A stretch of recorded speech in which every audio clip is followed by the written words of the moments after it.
It is a remarkably common sensation, standing still, looking around at the world and wondering why everyone else seems so entirely irrational.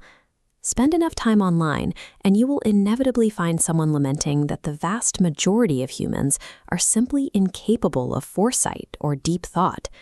When you feel isolated by your own perspective, it is validating to find refuge in the words of historical figures like Oscar Wilde, who noted that most people merely mimic the passions and opinions of others. However, that feeling of solitary rationality is often the first sign of a hidden process. When we dismiss the crowd as fools, the brain is actually creating a buffer, a way to distance ourselves from the stress of being challenged. Our biology prioritizes a brain that preserves and defends existing beliefs. We perceive a warped version of reality because our internal architecture is built to protect us with invisible psychological barriers. The first layer of this filter compromises our ability to absorb new information before we even see it. It begins with the Dunning-Kruger effect. When someone possesses a tiny sliver of knowledge, they experience a massive spike in absolute certainty. This unearned confidence blinds them to their own errors.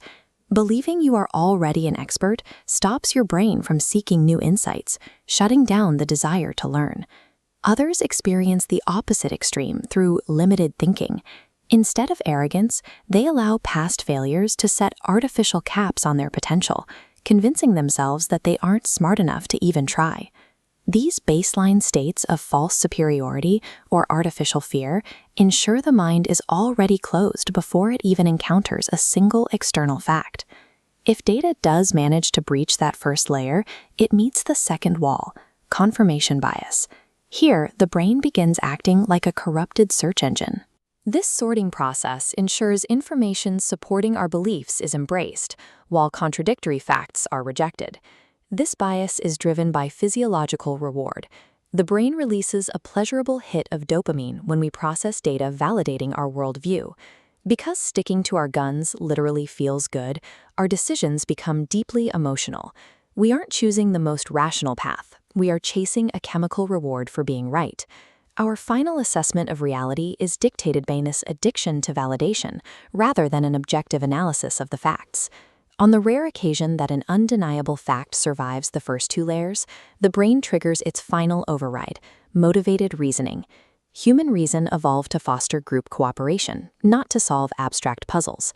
Survival depended on the group's interests over individual discoveries. Historically, taking exception to the collective will of your tribe meant isolation.